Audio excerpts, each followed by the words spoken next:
Thank you, Professor Pandu, Rangan, and thanks to all the organizers for inviting me here.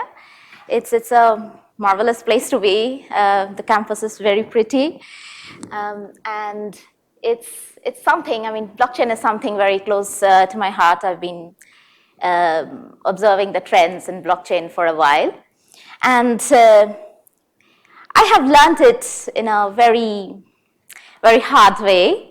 Without books, because when I started working on blockchains, we didn't have as much material as we had, or not even resources.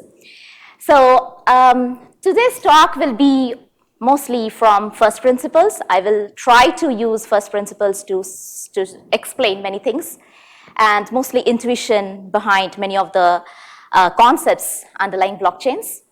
And we had a very interesting talk by Manoj, and it sets the basics for various crypto primitives for blockchains. And what I'm going to do during the talk is going to introduce blockchains, and I'm going to try to show you how the next few talks during the next couple of days can be used in blockchain. Just trying to bridge the gap, or trying to lay the foundation for the very interesting concepts that are going to be discussed in the next couple of days.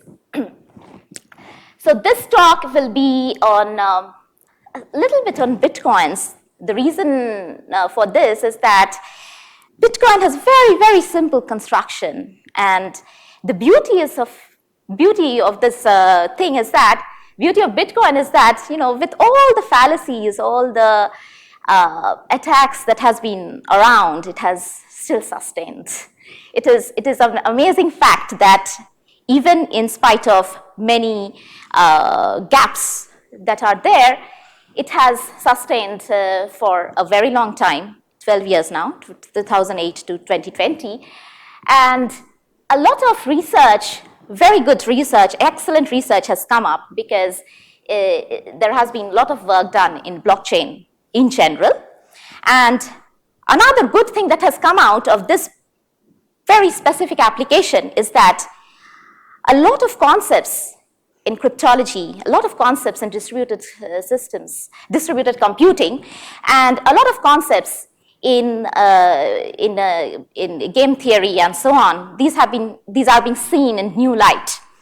And a lot of research in these domains are flourishing, because some of the concepts are at the foundation of these applications on blockchains.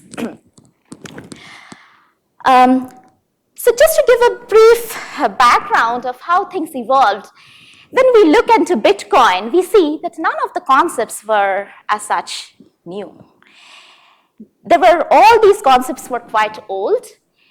Today we have heard of hash functions, digital signatures. They were proposed much earlier, when people did not even think of Bitcoin, blockchain, or anything of that sort. The whole idea of consensus, there is a huge literature on consensus algorithms, and this has evolved gradually for a very long time. Secure timestamping is also a very nice idea, and it has also evolved it was there for a very long time. And one of the companies, Surety, actually does the secure timestamping, and it simply uses this Merkle trees that Manoj talked in the morning. And what they do is that it is something like, you do some timestamping, and all of it is linked together in the Merkle tree, and it is published in the New York Times every week. So these were all there for a very long time. And if you think of this whole evolution of these cryptocurrencies and so on, ZCash was one of the foundations, laid the foundational stone, and that was way back in 1985. And then there was eGold, which was actually closed down in 2008. It was there for some time, and soon after, in 2008, Bitcoin came up. So it was, I don't know whether it was a coincidence or something, it all happened very nicely. The other thing that was very interesting, and we are going to talk a lot about this during the next 1.5 hours, is the proof of work, which was also there. And it's amazing to see that all these ideas, how they were put together and into Bitcoin and later by blockchain in general. So people have different views of blockchains, different definitions, and so on. And what I would say blockchain to be a shared, replicated, verifiable ledger. Different people look at it in different ways. And I will tell you a small story of this ledger, and especially in the Indian context, it is very, very, very nice example that I always consider. So in Indian mythology, we have Chitragupta, who actually maintains records of each person's activities from birth to the death. And all of these are written in a notebook, which we call Chitragupta's notebook. And he sits there at one point and he observes each one of us and notices all these activities and writes it down. And at the end, why is it written? That, a decision is taken whether we go to heaven or hell, depending upon our activities, right? Now, imagine, and so what is it? It is nothing but a notebook, and he keeps on writing one at the end. And this is an append-only ledger. You can simply write just at the end and not modify any of the contents in the beginning. So that is the concept of an append-only ledger. And if you really have to look at it, if it really has to be correct, correct in the very loose sense, then Chitragupta should not actually modify any of the records that he has written at some point of time. So now imagine that Chitragupta actually misses something, or he tampers with one of these records. So what happens? Instead of going to heaven, I'm sent to hell, and this is not what we would like. So Chitragupta, so all the trust now is on Chitragupta, who is noting down all our activities, and this can get wrong. So what we would try to do is that instead of one Chitragupta, we would like to have multiple Chitraguptas who could actually observe things and write it in their own notebooks, right? And then the question comes, Chitragupta 1 has written something in the notebook and Chitragupta 10 has written something in the notebook. Which one is correct? How do I figure that out? And that is where the whole idea comes, like how do these Chitraguptas, maybe 10, 20, 100, thousands, maybe hundreds of thousands Chitraguptas sitting there, they have to come to an agreement that yes, this is the record, this is the notebook that is there. So, that is the whole challenge. How do so many people, so many Chitraguptas collaborate with one another and come together to one agreement, to consensus, what should be there in the notebook. And then, if one of us are given a chance to say, you have written this in a notebook and you have sent me to hell, is it really true? Give me a proof that yes, this is something that I had done. So how do I prove it? How do I prove that this is the activity that had taken place? So there should be some way to figure out that yes, this activity had taken place in time. And this is what I call verifiability. And all the Chitraguptas should be able to verify that yes, this was the truth. And to put it in context, this is what exactly we are trying to do. We are trying to come together and come to an agreement that this is a set of actions or activities or transactions that have taken place over a period of time, such that everyone, all the people who are maintaining these records, they are at sync with one another. Not only that, each of these actions are verifiable. So then the question comes, what are the exact challenges that we are trying to solve at this point? So one of the challenges is immutability of this ledger. Now, immutability means that I cannot write anything. I mean, I cannot alter the ledger. So how do I ensure immutability of this ledger? How do I do this consensus at scale? This is important, consensus at scale, because the classical consensus algorithms that we knew of, I mean, they wouldn't scale as much. But now we are talking of hundreds and millions of nodes, and they have to do it very fast. They have to, because so many activities are happening, so many, so many people, so many actions, and everything has to be recorded. So how do I do it all together very fast at scale? And this is the whole idea of, how I see blockchain, that we are doing it in a collaborative fashion, very fast, in a way that makes it, makes it immutable. All these the transactions or actions to be immutable. So with these questions in place, we would like to see what are the building blocks to achieve this, and the way this is done is that we will try to use some of the simple concepts that we have learned in the morning to achieve those requirements, those properties.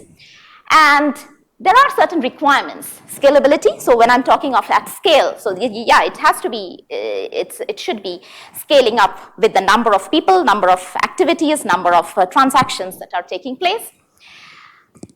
Performance, how quickly can I come to an agreement that yes, this is it, this is the notebook, this is the ledger. And then in the context of everyday activities where we might be using this ledger to ensure the correctness of financial transactions, or to validate financial transactions, or carry out activities, like very simple activities like making some kind of exchange of assets, there is a question of security and privacy. So privacy in the sense that, we don't want this whole ledger to be known to everyone and everyone being able to see exact information, what is written in the ledger. How do we do that? And these are the questions. When you try to address these questions, you fall back upon some of the very simple fundamental questions of distributed computing, cryptography, and to some extent economics, to a large extent economics. So this is a very simple pictorial representation of blockchains, and this is just one representation. Blockchains have several representations. So this way of chaining, these records or chaining these blocks, I will define all of these, in a linear fashion is just one representation. Later we will see that there could be other representations where you would like to present these blockchains. So the simplest, so this is a very simple way to explain, so I will use a very simple explanation.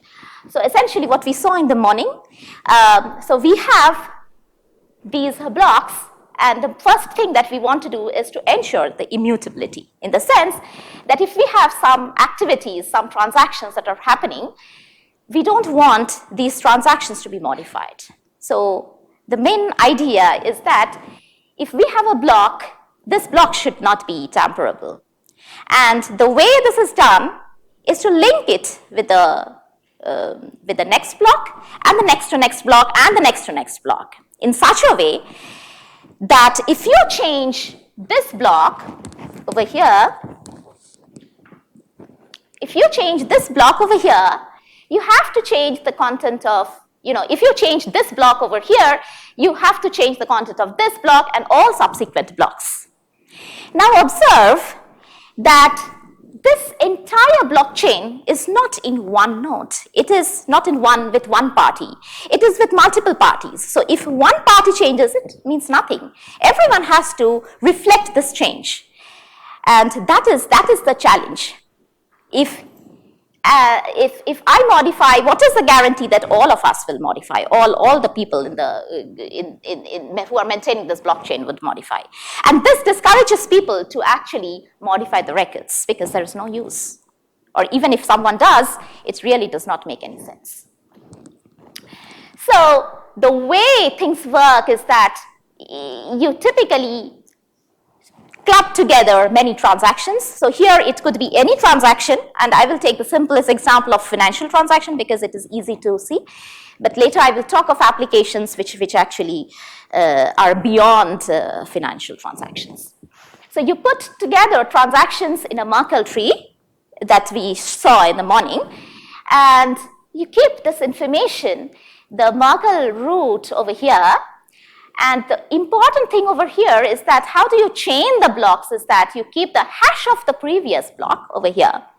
And if you remember the definition of a hash function, it means that you cannot, I mean, if you change, if you really have to, if you change this one, this hash will change with a very high probability. And I mean, so, you need to change all of these subsequent information.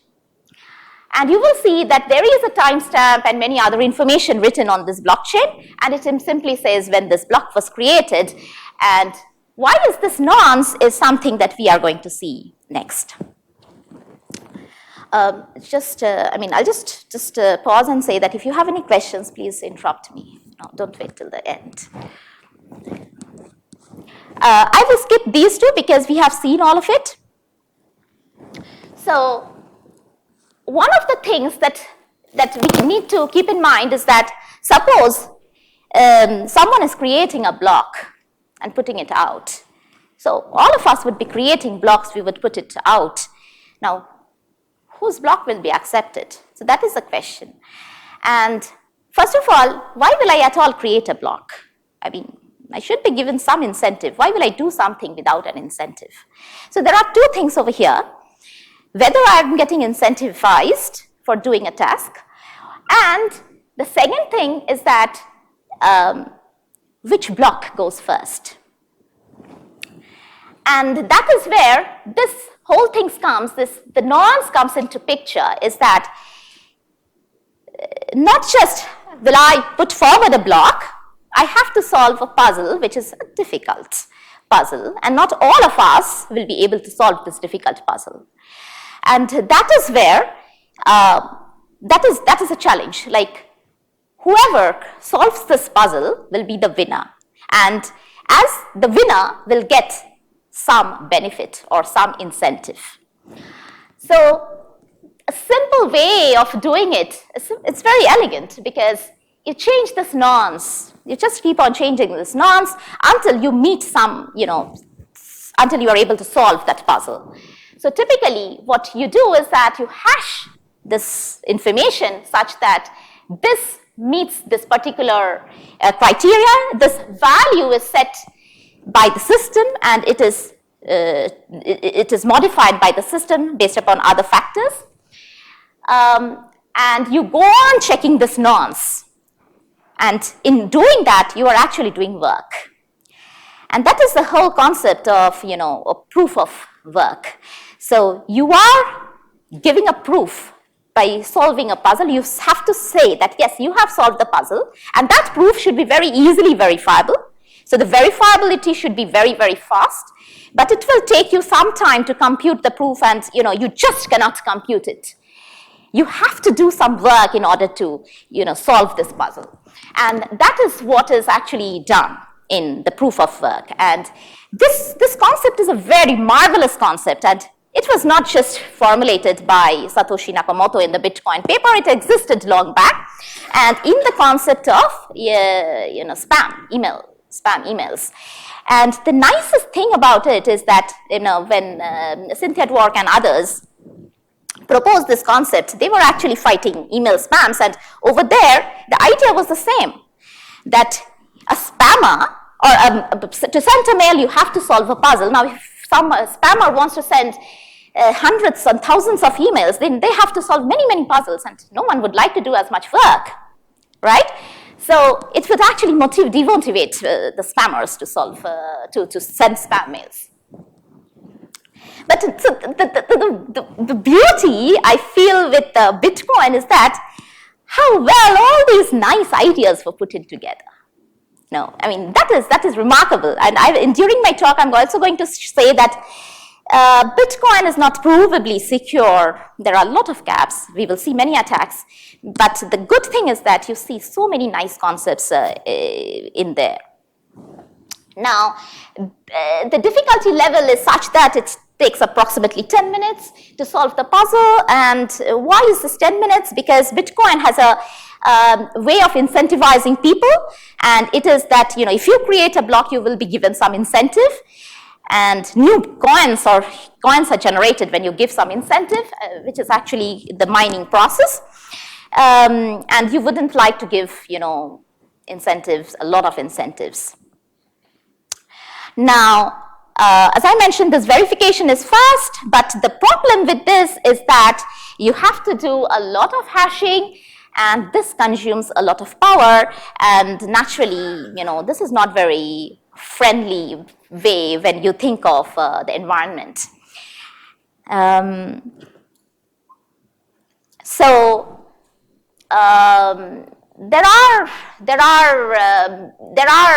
mean, and this whole idea of a proof of work is actually a lot of work goes waste. And there are many alternative things that I'm going to talk about in the later part of the talk. So as I mentioned, that there were two interesting things that were precursors of this. One was the whole IT concept of proof of work, and the hash cash on which this whole proof of work in Bitcoin is based. Just to give you an idea of how the hash rate is changing, it is actually increasing every day, and this is not very friendly. So people, if you sit with your computer thinking that I'm going to do mining, getting money, it's not very practical, not very nice, because you will be competing against people who have mining farms. These mining farms are really these mining farms are really very large with lots of supercomputers and stuff. Not only that, there are, you know, special hardware to do this mining, which are also which we cannot compete with our normal machines. So naturally, you know, these questions raise that what could be good ways of solving this consensus problem so that, you know, these things are not required. Even if you have hardware, because someone who has a lot of computing power will have an advantage, right? So how do I do against that? I mean, how do I not have such a thing? So the whole literature is actually evolving as to how to come to a good consensus algorithms that can actually avoid these problems.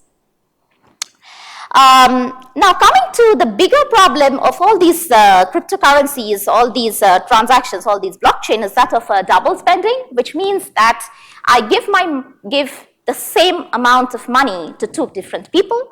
Now the problem is that if I give it to two different people, and these are put in two different blocks, what happens? Now one of the blocks will get committed and other will not.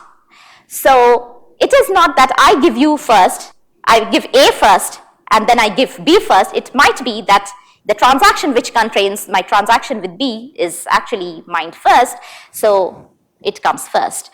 So there are issues as to how do we do in the case of double spending, whether it is at all possible or not, and we will see various attacks where there are double spending and this have to be prevented. Now, Bitcoin as such, does not have any provable guarantee of all of these. Now, as I mentioned that you could actually have conflicting type of opinion. So you could have a block And there could be miners who have mined blocks on top of this, and there could be another one which is actually mined in a parallel branch. So there should be a way to figure out which one to keep, which one to grow. And this is the fork resolving strategy. So normally what we would want is that, first of all, we would want that there are no forks at all. So how do I design an algorithm, or how do I design a consensus algorithm that will not have forks at all? And even if it has a fork, then this consensus finality is reached very quickly. So how do I do that? So the Nakamoto Consensus that actually Satoshi had in the paper on the Bitcoin has the longest chain and the first one received if there is a tie. And you get all the nodes in the longest chain whose blocks are there get rewarded, but all of these become unwanted or orphaned blocks. These do not get any reward. But the problem is that only, the lot of computing gets waste without any, fruitful output. Now, I will talk about Ethereum, which uses a different type of strategy in a while. Now, one of the things that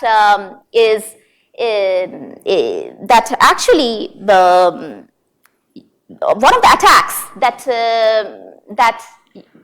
exploits this type of consensus, or the Bitcoin, Nakamoto Consensus, is that of selfish mining. Now, just intuitively, what I do is that if I am a selfish miner, I will try to grow a private chain. I will just try to accumulate blocks on my side and try to grow it. And at a suitable time, I will broadcast it when I find that my private chain has gone longer than whatever is there out. And if I do that, then I will get a lot of reward. So if this is where it started, the selfish miner will try to mine privately in its own block, on its own chain. And suppose it mines here, and then it sees that, this chain has not grown. So what it does, it actually publishes all these three chains, all these three blocks, and then this becomes the main chain, and it gets a lot of reward. So this is the intuitive notion of selfish mining. And this was a very interesting work, and this is a very, very interesting paper called "Majority is Not Enough," and this shows that you get considerable gain if you deviate from the protocol by not publishing as soon as you get the block. So if you withhold blocks onto yourself and wait. Okay. Now, again, you will tell me that, what is the guarantee that I will actually win? It is possible that, the longer chain is always publicly available and my small blockchain is not. Yes, you will not win all the time. And that is the main thing, like when do we win and when we don't.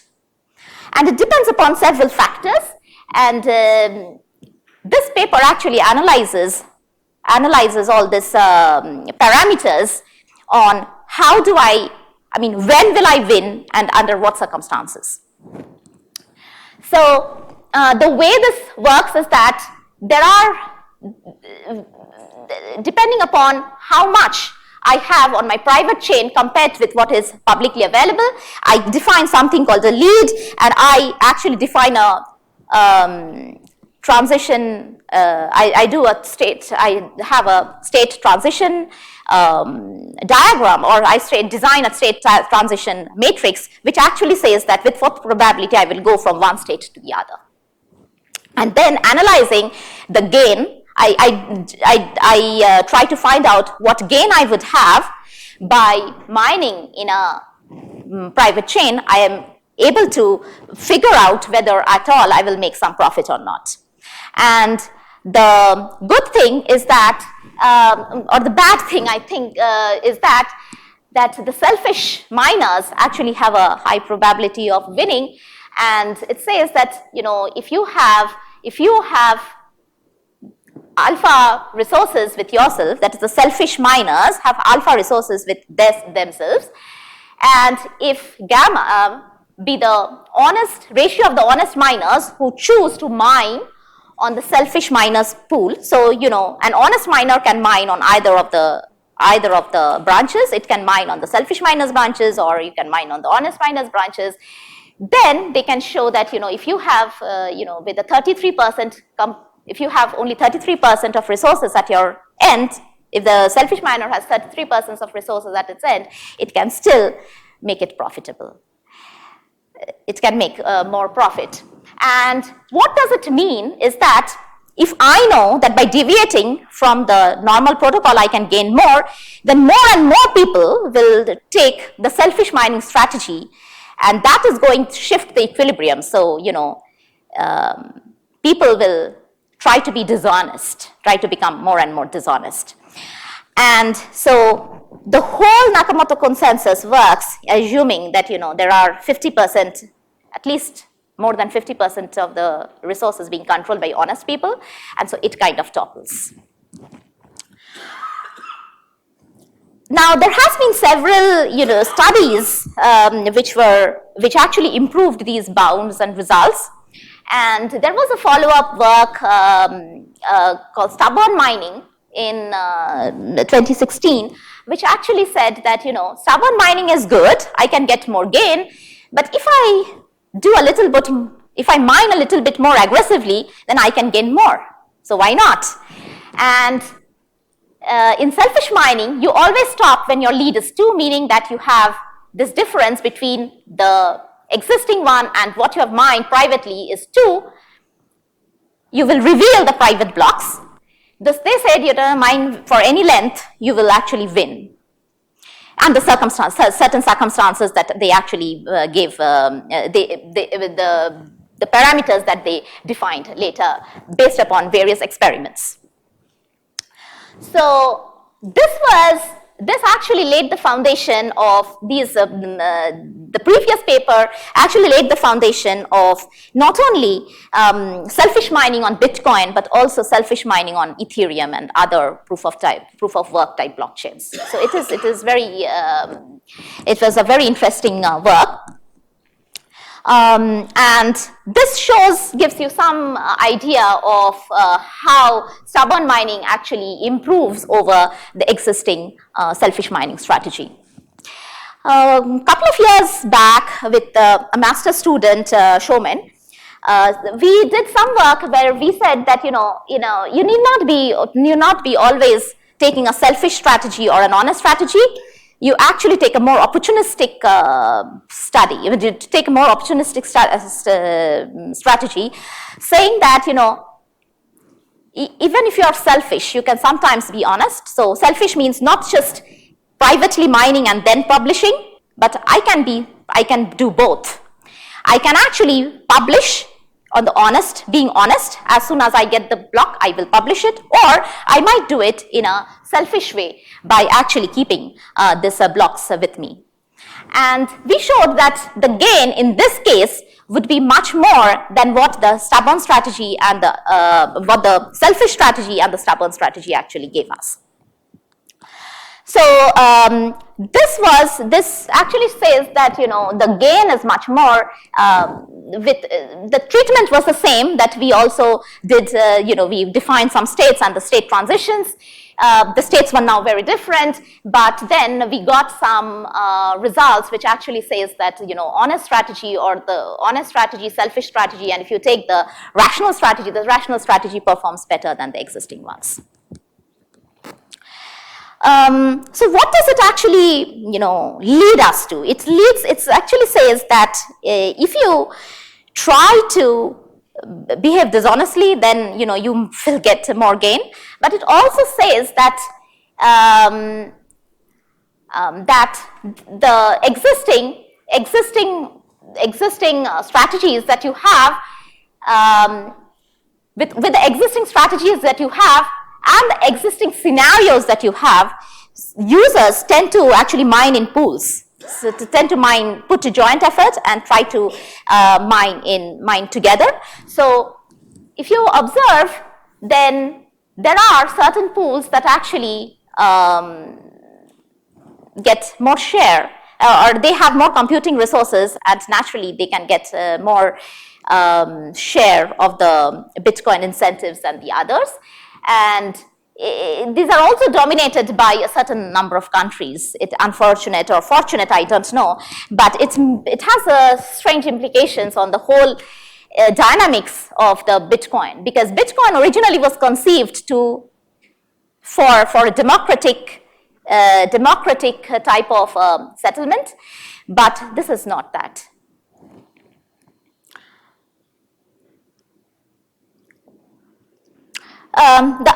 The pool type of approach actually gives a lot of other types of, brings in a lot of other types of attack. And one of them is that holding blocks to oneself. So if I belong to a pool, I can simply withhold blocks without actually disclosing them as soon as I'm able to solve the puzzle. And the bad thing is that it might not do any harm, but I'm simply withholding a good information or a good puzzle. So I'm simply, delaying things. I'm just not letting that pool win. I'm simply wasting resources. It's not no one is getting anything over there.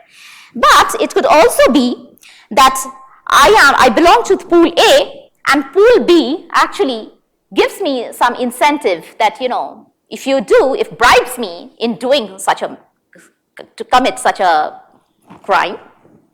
So it says that pool B says that if you withhold blocks, I'm going to give you money. And if this is the strategy that people take, then there could be potential, attacks, and naturally things will not work the way it should. So with proof of work type of problems, these are some of the attacks that are there. There are a huge many attacks that are possible. I will not be able to mention all of them, but one of the other interesting type of attacks is that a network partitioning attack. And the way this works is that an adversary who is a powerful adversary might actually create a network partition. It means that it will essentially stop the outgoing or incoming, or it will give some restriction on the outgoing or the incoming packets. So for example, what it can do is that it can block. So typically when I have to broadcast an information, I send it to all peers. Now what it can do is that it can partition the network in such a way that my message does not go to all peers in the network, but it goes to only a small set of nodes, right? So, how to do it? It will simply change the information on my routing table. So it is, or I would say not even the routing table, the connection table that I have. And this could actually upset the whole system, because you look at this type of an attack is very common in type of Eclipse attack, where the nodes can be partitioned into classes, and the adversary, what it does is that, so let us think that Alice can see only a small view of the network. So it does not have all the whole network in the view, but it has only a small view of the network. And suppose it receives some information or some transaction from Eve, so that Carol now has to send a merchandise to Eve. What Eve does is that she makes another transaction to Bob, the similar value transaction, but now Bob is connected to the network, so it can broadcast this information to all the nodes that this transaction has taken place. What happens is that Eve, seeing a very small view of the network, and these nodes would themselves form a small view of this chain, and add this transaction, and Alice thinks that, yeah, my transaction is already there in the chain, and if it is a zero confirmation transaction, meaning that I don't have to wait for more confidence on the transactions, then what I do, I simply believe that this is a transaction. This transaction is valid transaction. It has been incorporated in the blockchain, and I send my Alice sends the merchandise to Carol. But unfortunately, what is the actual scenario? Scenario is that this is the transaction that has taken place. So Eve is actually winning. It's not Carol, sorry, it's Eve. Okay, so she receives the merchandise, but actually has paid to some other person who is Bob. The problem is that only because Alice has a small view of the network, it actually is not being able to see the exact picture. And this happens not only for a zero confirmation, but also confirmations which are actually more than zero, meaning that you have to have k many blocks on top of the one to have faith in that transaction, or the block that has that transaction. And this was one of the very older Eclipse attack, and a lot of other attacks have been launched in recent past which are based upon this network partitioning. So for reference, I have a reference at the end. We did a survey in 2017-18 on the security and privacy of the Bitcoins. And I mean, now I feel that, when I revisit it, I feel that, there is so much that has been done within this 1 year or 1.5 years that I have to, rewrite the things, and, there would be many, many, many more attacks on, for not only Bitcoin, but blockchain in general. So ways to fix Eclipse attack is that, you have some control over the incoming and outgoing connection. You know who are the people you are connected to in the network, and if you see that there is some malicious activity, then break the connection, or you choose whom to connect with. But choosing whom to connect with actually has the problem, like you might not actually give chance to neighbors or to nodes who are joining the network. There are several fixes for Eclipse attacks that has been mentioned in literature, and I will not go into the details. There are several types of attacks which actually bribing, one way of doing bribing is in the case of a pool, but it could be other types of bribing as well. Very interesting work on refund attacks, which actually says that how the refund policy can create an attack where you actually do not get the refund, or you lose on that. Then you can actually blacklist certain good transaction and not include in the block. And you can always do DOS attack by exhausting resources. Ethereum takes a different view of proof of work, and instead of having this linear structure, it actually says that let's not have a linear structure, but let us do something else. Let us also incentivize people who have not been able to compete. So if I'm able to compete, I will have my block over there, but maybe I have missed because I was a little bit late. But I can still get some reward for that. It does two things. So it says that we need not have a linear structure. So we have a tree stripe structure over here. And when it comes to the fork resolution strategy, it is not the longest chain, but actually the heaviest chain. So according to this, we have the longest chain. So this would be the longest chain, or over here, you could actually have the heaviest chain because there are so many blocks, 1, 2, 3, 4, 5.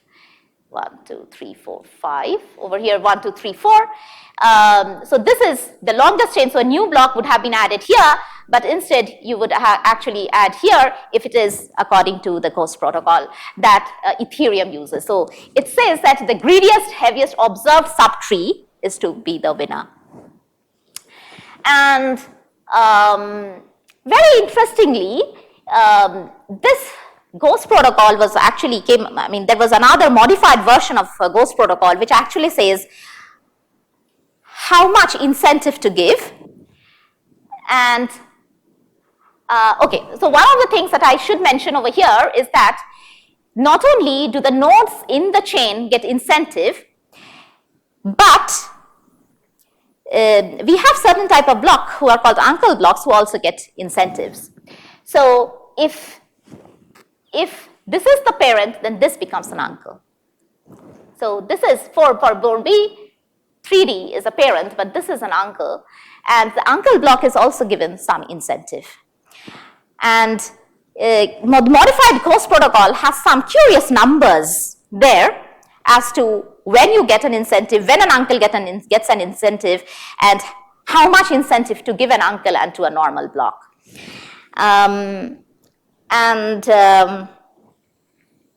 I am not very sure why those numbers are there, but I believe that Ethereum came up with those numbers for good reasons. So one of the problems that you can actually have a look at is that why those numbers are nice numbers. Why am I giving X fraction of the incentive to the uncle and Y fraction to the main node?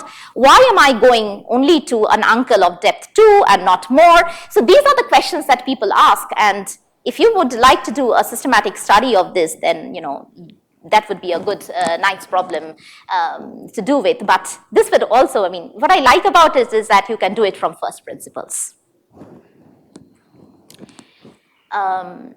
Yeah, because this is all, common sense, why you do this, and this would be simple mathematics. There is some recent work on this selfish mining strategy that is present in Ethereum in ICTS 19. And this actually develops or evolves over the existing strategy that is present for the selfish mining for Bitcoin, but it's just the state transition diagram is a little bit different. There are various other proof of work blockchains, and Spectre, Monero, Bitcoin, NG, and there are many, many more. So this is actually not a linear structure, but is again a directed acyclic graph. Why I write Monero? Because in the next couple of minutes, I'm going to talk about some of the privacy aspects that actually Monero tries to solve, and it would also be a very good use case for the ring signatures that Manoj talked in the morning. I'll talk about a little bit about the Bitcoin transactions, because the next thing I'm going to talk about is the privacy aspects of these cryptocurrency type of cryptocurrencies and how to achieve those privacy issues.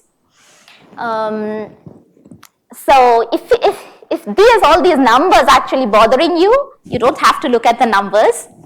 What I would like to mention is that the structure of the transaction is somewhat like this, a very, very simplified structure. It has multiple inputs, multiple outputs, and the sum of the inputs should be greater than the sum of the output. There is a transaction fee that is given, that is also included in this. Now, and who gets the transaction fee? The miner who mines the block that contains this transaction gets that transaction fee. The thing that I want you to understand is that the whole structure, you have some input and you have some outputs over here. The input also has the previous output information, because the way all these cryptocurrencies work is that it's something like very similar to the wallets that we have. So if you were to ask me to give me, say, I have in my wallet 20 rupee note, a 10 rupee note, maybe a 50 rupees note. And someone asks me that, you give me 25. It is completely up to me in what way I give. I can give the 50 rupee and get back a change. I can give a 10 rupee, 10 and 20 rupee together and get back some change. My choice. But I will never ever take the 50 rupee note and just tear it into 2 equal pieces and give it, right? And that is the same way that, these transactions would also work. So it means that if I've received some Bitcoin or I've received some cryptocurrency, I'm just giving that, I have to give that out. And I cannot simply, give a fractional part of it. And this actually tells me that for every input, it should be an output of something else. And I am able to spend it only if I am the right person to spend it. And this is ensured by having a signature. And if you notice over here that there is a script which says that this is a script which is the public key of the previous input, and it has to say that yes, it is actually the case that when you have this the signature of this input plus the public key would be the script sync that you have over here. Now, so these are immaterial at this point, so you can just forget it. But the main idea is that you have to prove that you are the one who is authorized to give it out or spend it. So that is the main idea. Forget about the rest of the numbers that are there. It is a restrictive in nature because it is not Turing complete, and it does not take into account, bigger type of, longer or, more complex conditional statements.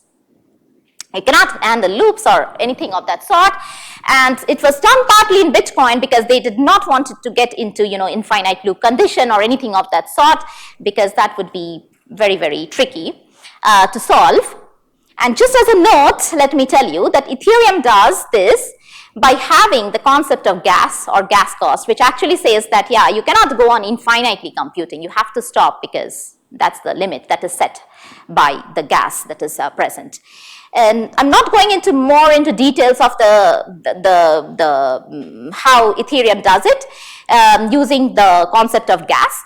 But just to note at this point is that the smart contracts are actually more powerful.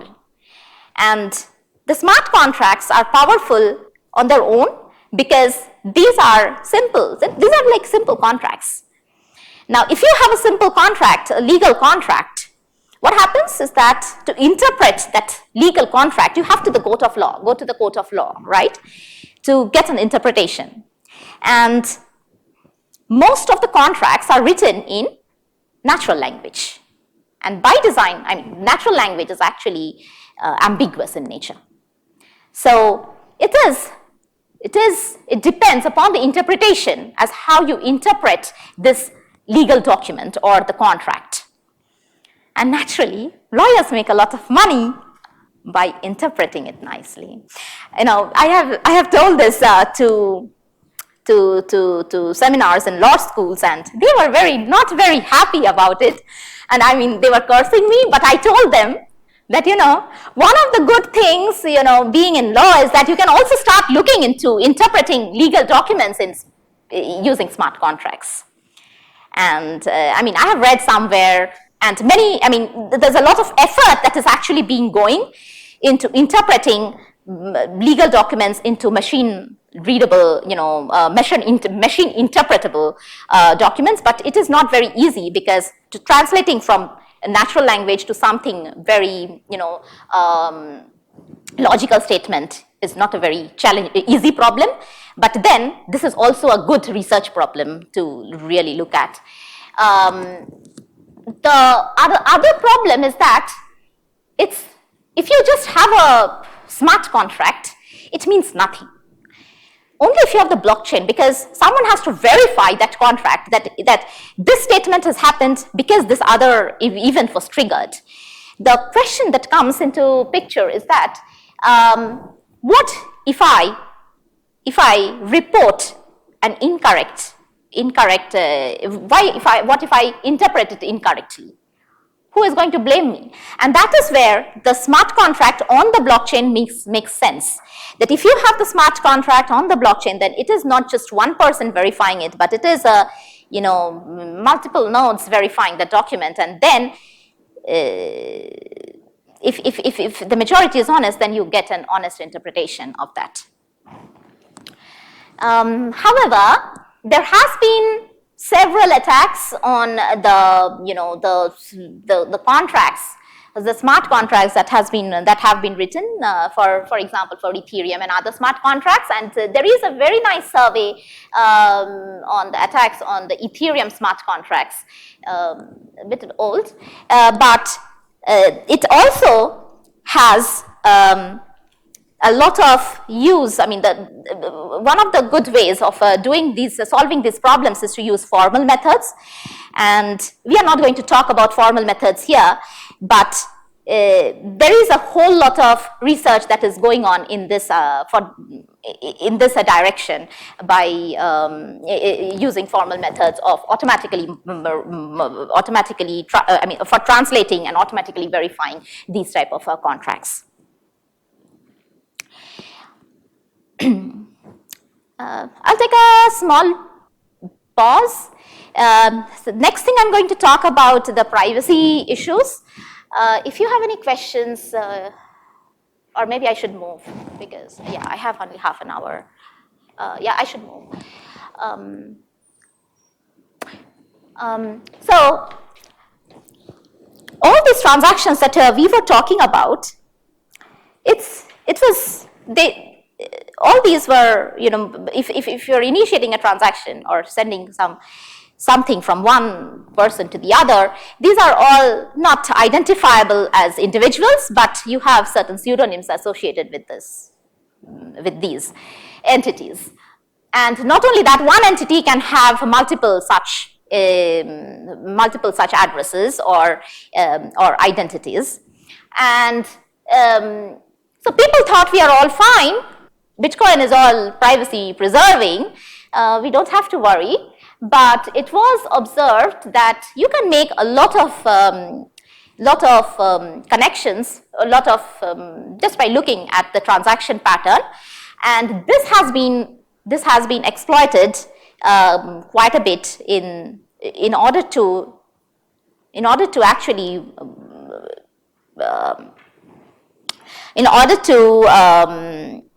for various real cases as well. And one of the good things about this was that you have this, taking care of the pseudo-anonymity of the transactions, just by observing some patterns that I'm going to talk about in the next slide, but also about how these goods are actually moving. You can actually make using some auxiliary information, you can actually figure out transactions for real.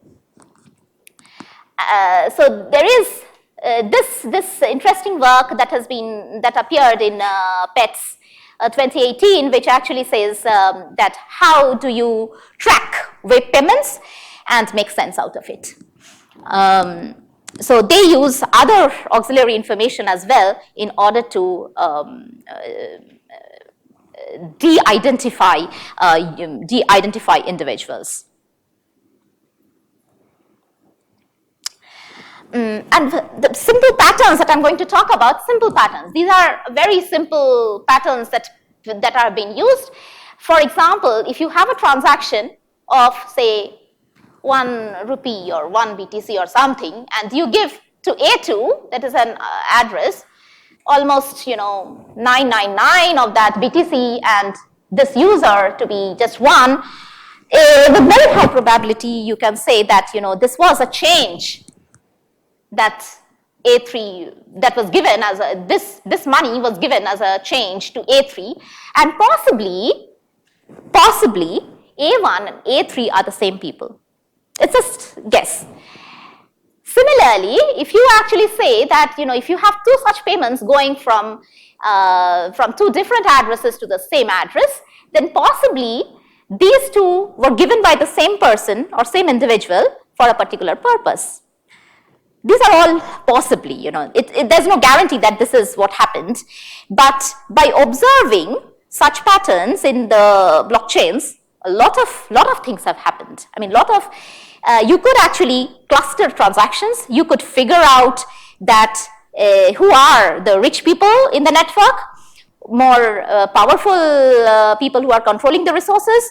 You could also have certain idea of, if you have a sink type of a node where you do not have outgoing transaction, what it means.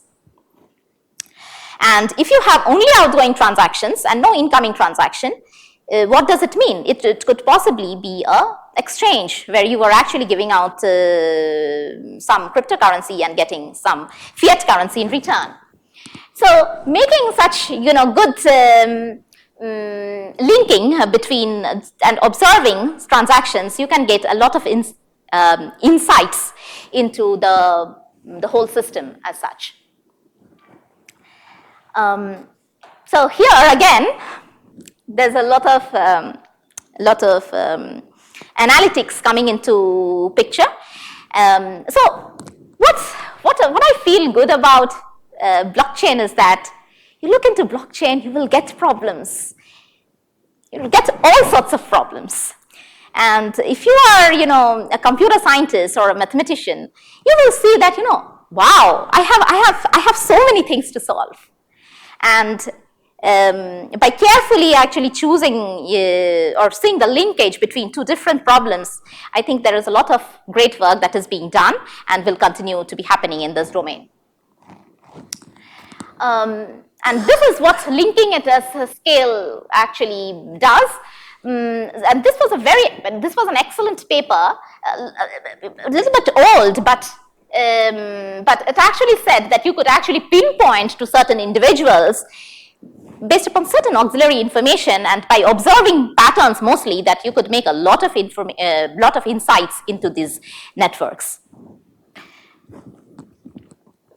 So in 2018, we did some analysis of ransomware using such techniques, and we could figure out that there were various types of ransomware attacks that have been taken. And recently, because people think that Bitcoin is actually anonymous, so people tend to ask for ransom in terms of these Bitcoin or other cryptocurrencies.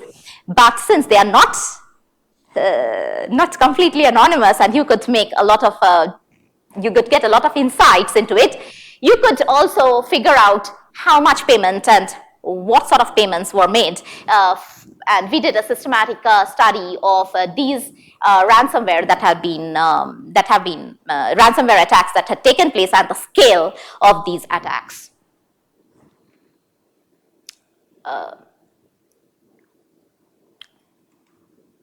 This work actually got a lot of traction because it appeared in tech reviews and some other, media. Now, in order to stop this type of linkability, people are coming with intelligent methods as well, and one of it is using mixing. Again, if you go back, the history is, there has been mixers in the past. It's something like, you have maybe a third-party service which takes certain transactions, mixes it up, gives it out. You don't know who gets what order, and so on. But there is this service which actually is a mixing service, which does this to just change to just prevent that linking to happen. And this was again very powerful paper long back that has been revisited in the context of cryptocurrencies to make it more anonymous. there are certain problems when you apply mixing, is that if you have a mixer, and these are some of the very well-known protocols that were designed.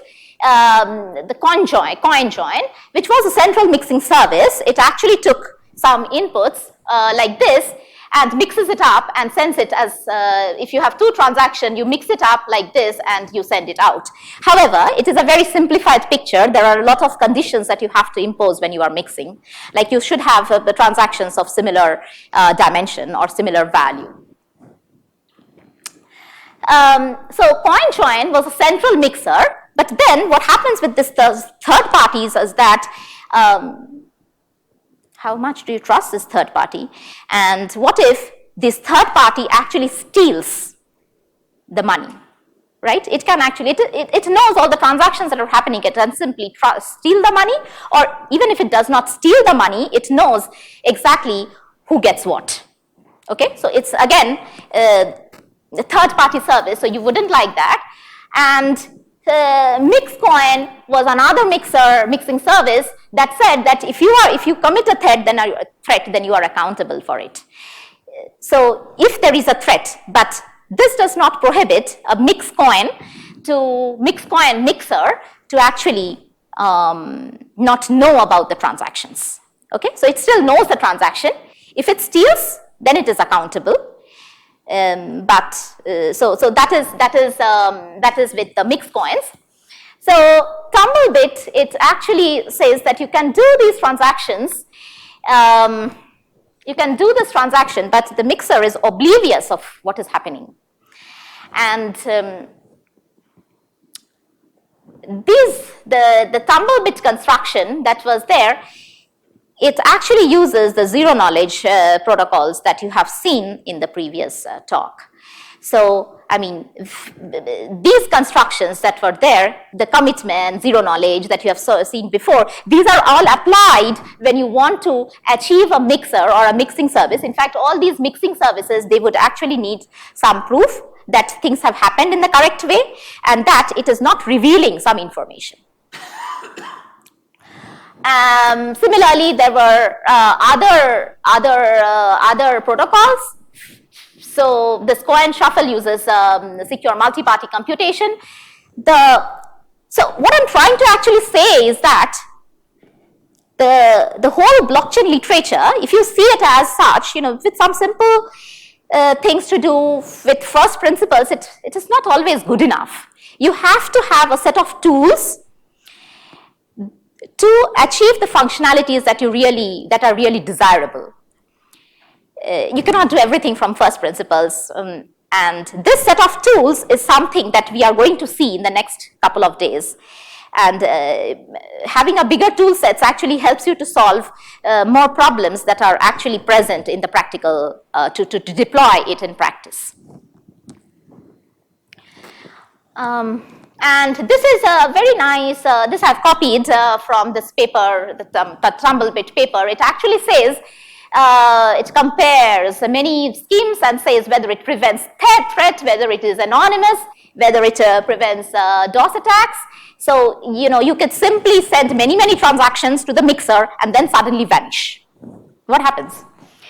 Whether it resists Sybil attacks, like you send from the same entity sends multiple transactions, how would you figure that out?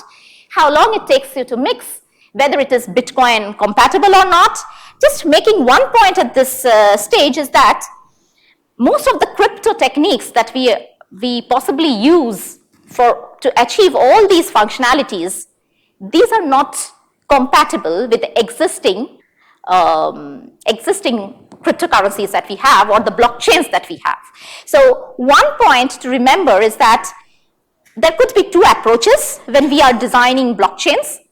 One of it is like you design a blockchain first and then you keep on adding the functionalities on top of the other, and then you have to keep in mind that which protocols are actually compatible with the underlying framework. So this is one approach in which the Bitcoin has been built. So Bitcoin protocol was there, and people, whenever they come up with some interesting, functionality, they will try to look into existing crypto protocols that are compatible with Bitcoin. The other way, because Bitcoin is already in place, and if you have to change anything in the underlying code, you have to create a hard fork, which is not very easy to do.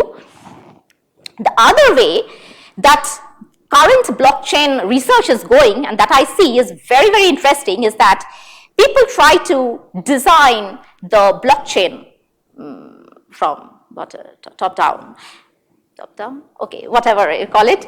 So you actually know what functionalities you would like to have, and then you design the blockchain so that it also meets the criteria that are desirable. So if I say that I need to have some identity management, and when you design the blockchain, you do it, you keep that in mind, and you design it so that it is already incorporated in your design.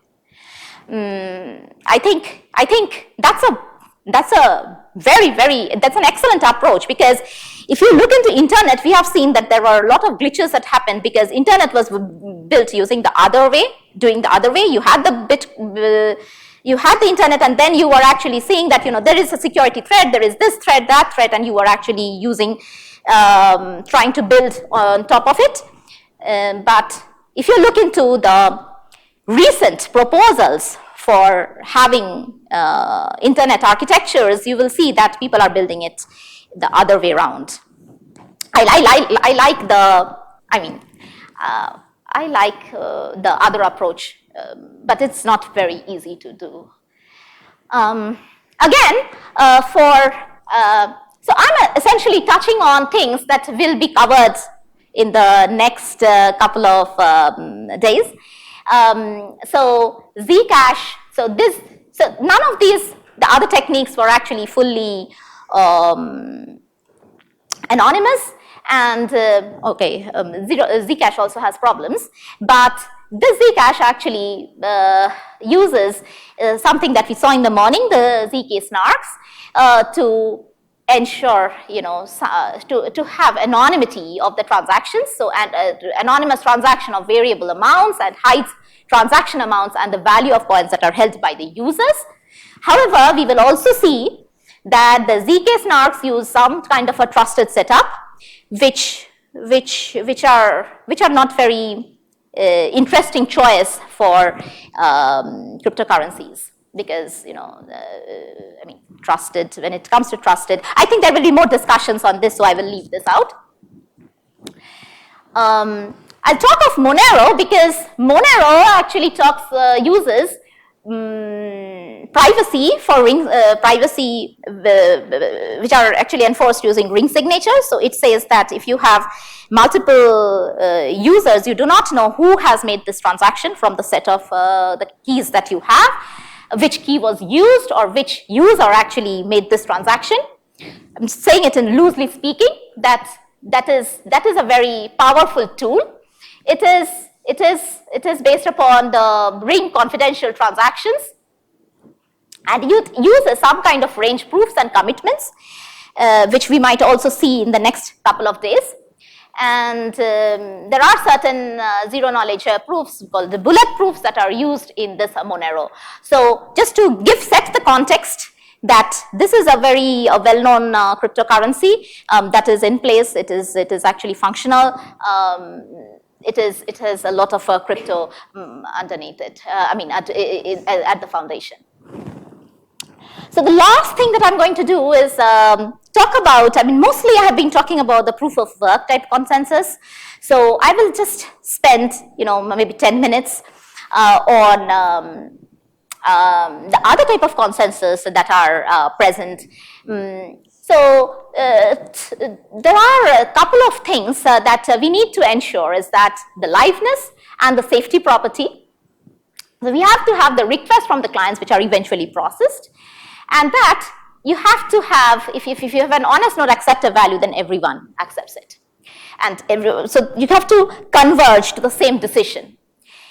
In the case of all these blockchains and everything, you need finality to be reached fast, because you don't want to have different views of the blockchain. You want the same view.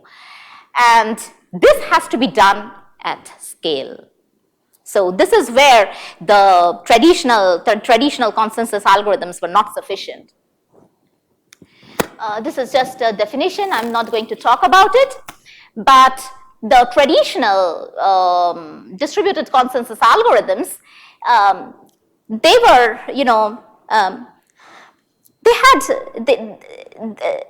they had a lot of communication between the parties, and that actually made them not as scalable as is required by our problem as such. So the consensus nowadays that are required by the blockchain is to be lottery, based upon the lottery.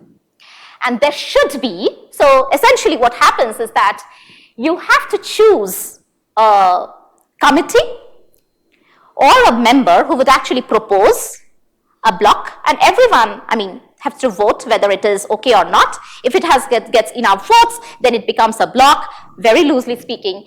And one of the ways in which you have to choose this committee or leader has to be verifiable. And this is what Manoj was talking in the morning when he was talking about the verifiable random functions, which are a very useful tool in order to design such consensus algorithms. And how are you to be sure who is to be elected or not? It is based upon the use of some proof of X.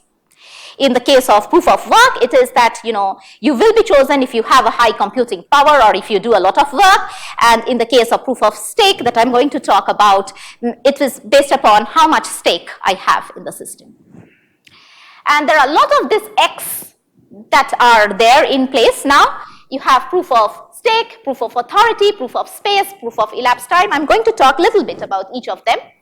And then you have these concepts of hybrid protocols, where you have, instead of one leader, you have a committee, and then you have to see that from one committee, when you move to the next committee, how can you be sure that the next committee is chosen in the proper way? What that means is that you do not know what this next committee members are going to be. Because if you know who the next committee members are going to be, then you can actually launch some kind of an attack, right? Because you can kind of,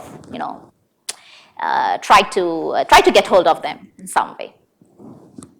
So the question comes like, how do I verify whether I am a member, or who are the members of the committee? How do I choose the next committee? So these are the important questions, and the consensus algorithms that are being designed are actually addressing this in different ways. So just a couple of things about, we have a talk on proof of stake privacy by Chaya on Friday. But the whole rationale is that if I have more stake in a particular system, I would actually be doing things better in an honest fashion, or I would actually do things. And if you have with this rationale in mind, if you have the participants vote on the blocks weight not by their investment or their stake in that particular system.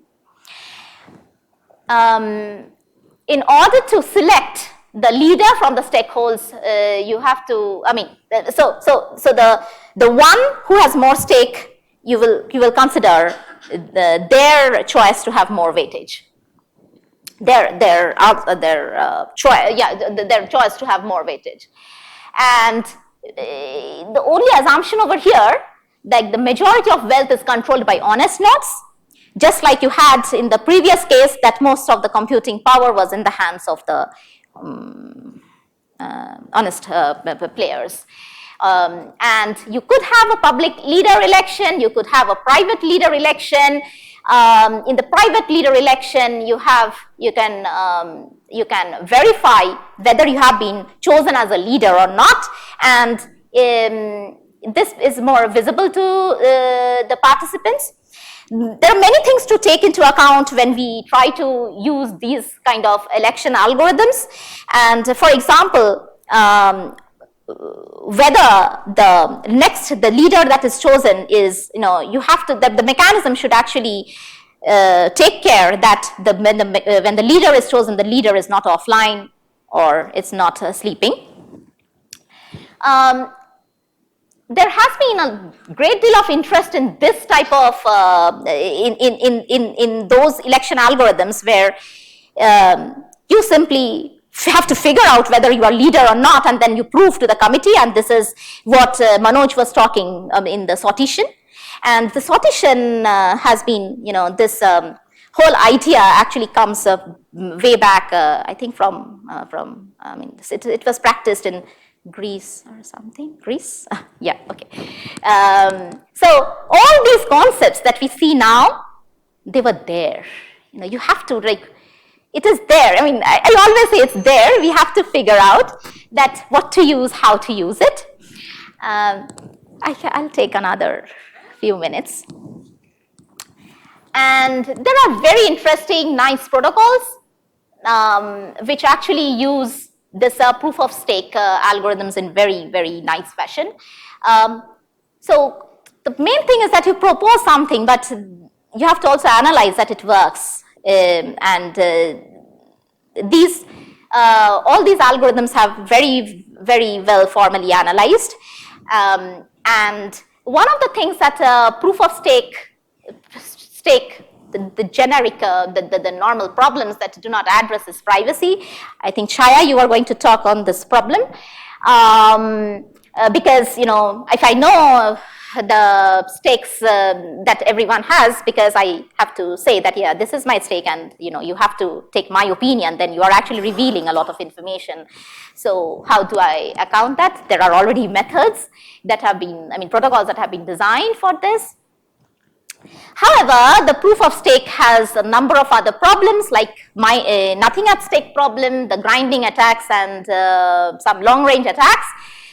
This nothing at stake problem appears because, the miners, they do not lose by mining on different blocks. So, they will just simply mine on different blocks, and just, if something works, good for them. And so the Snow White, there is a protocol that actually introduces some penalty in order to stop that. And similarly, there are various other attacks that have been taken, that are there, and these have also been prevented in various ways. There are also other class of problems that's not in my slide, but if you have a proof of work or a proof of a stake problem, how do you build a gadget on top of it to make it, faster or, achieve consensus finality? We have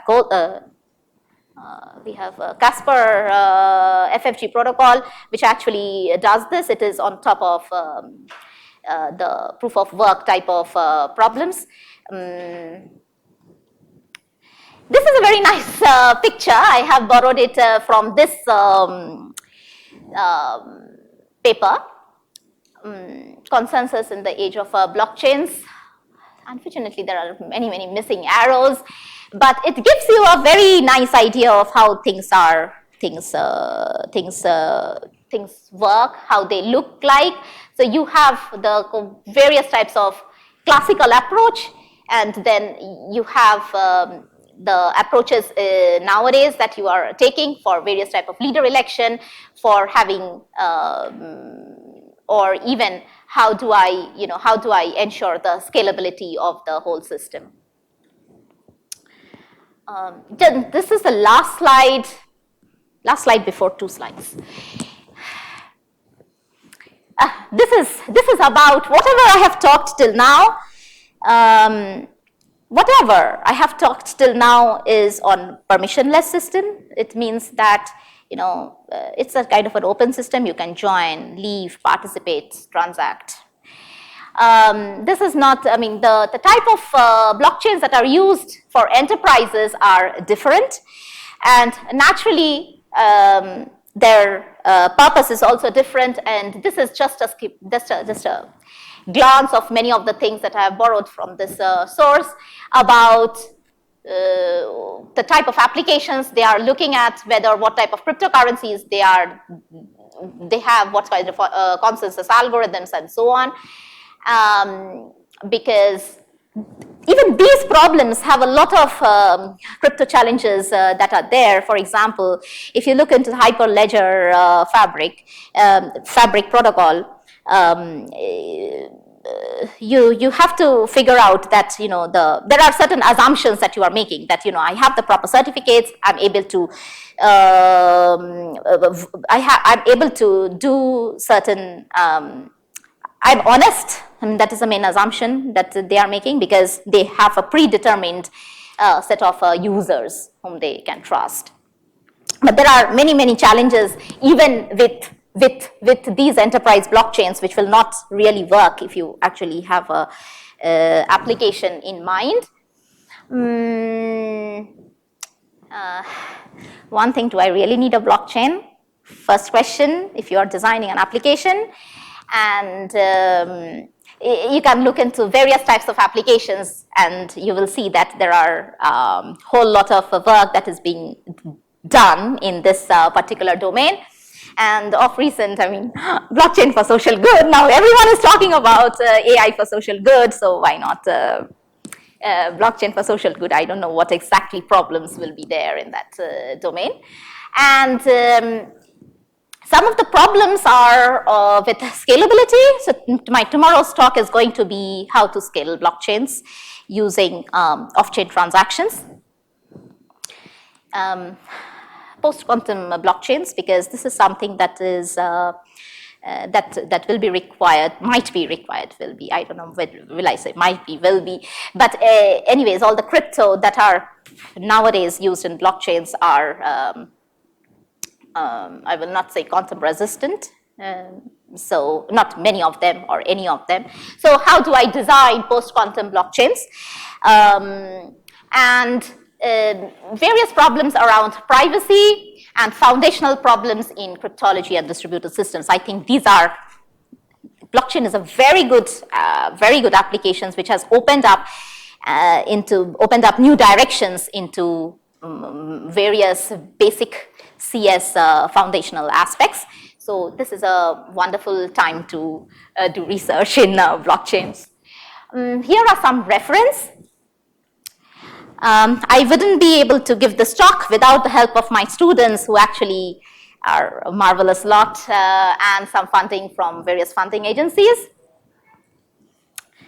And my last talk is a little bit of an advertisement. I'm at CSIRO Data 61 now. It's CSIRO is the federal government research agency in Australia, and we have a PhD scholarship program for students who are interested for a PhD, and also postdoctoral positions, postdoctoral fellowships. So if any of you are interested in PhD, postdocs, or other options in CSR or even Data 61, please let me know. I'm here a couple of days. If we have time for questions now, or maybe during lunch.